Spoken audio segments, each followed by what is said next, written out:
like, just like, you know, even if people reject me, I don't care anymore. And like today, I've made 9 calls. I am missing one more, which I do today. And one person I called on my list, and they were like, well, Kate, we don't want you to call me. We're never gonna be friends. You know, you're only calling because you're looking for business relations. And I'm like, okay, I still think you're a great massage therapist. I refer you, but thanks, I won't call you. And I'm like, okay. And so I don't know. That's my personal victory. Oh, cool. Yeah. Who else has got something they want to share? A lesson learned, victory they had in the last week? If nobody wants to go, I can go. All right, fire away. Hi, everybody. Hey, Megan. Hi, I made a big boo-boo, but anyways, you know, I think we live and we learn, right? Yeah. So my first E25 event went really well. I was so excited. You know, I was just so afraid that people weren't going to show up and it was going to be a flop, you know, and think that in some way it probably was a good thing that not everybody showed up, because if everybody had showed up, I would have gone bankrupt, you know. So that's like a good thing in a way, you know.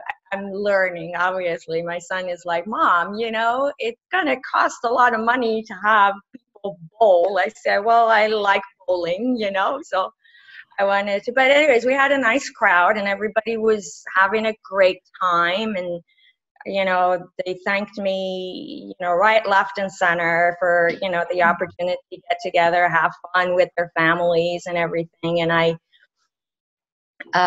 you know, gave little gifts to little kids because, you know, because it was a lesson learned from somebody else on one of the calls, said that when they did their open house,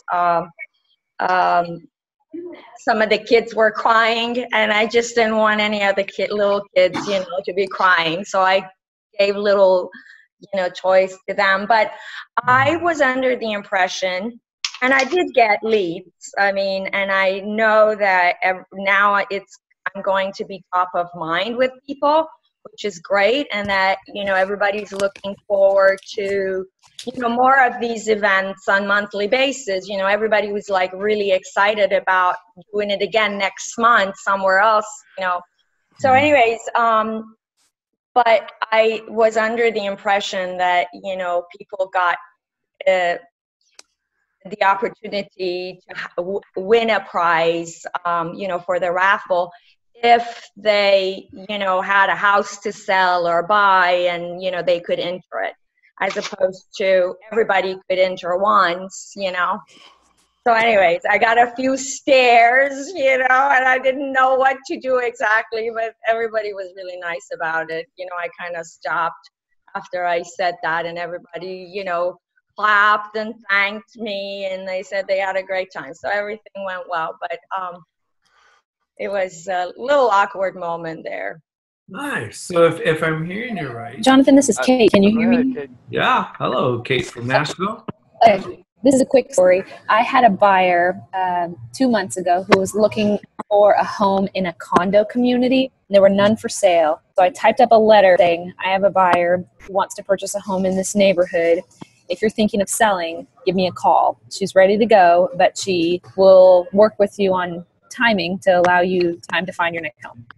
Got 3 calls, and one guy was getting ready to put his home on the market and already had a realtor lined up. So we just worked a price and put the home under contract, and she closed on that home last week. I got a call from yeah, but this is where it gets crazy, is I got a call from a landlord who said, I've got a condo there. Why don't you go take a look at it and let me know if you want to buy it? So me and my buyer were looking at 2 different homes. She ended up going with this other one, but I had gone over to look at this one with the renters in it, and I knock on the door, and the renters answer the door, and they say, what's going on? And I realized the landlord didn't fill them in that a realtor was going to be coming over to look at their house. So they thought they were getting evicted, and they were panicked. So I calmed them down. They're just a sweet young couple. I said, no, I'm just here to look at the property. Don't worry about anything. And, you know, the buyer I had didn't want to purchase that home anyways. Those ended up calling me, and they said, Kate, you were so nice and kind to us and explaining all of our questions. And our landlord just could have pulled the rug out from under us. We decided we don't want to be rid of it anymore. So I had an IC with them, and they went under contract on a new home yesterday. From one letter, cost like $30. Yay! Isn't that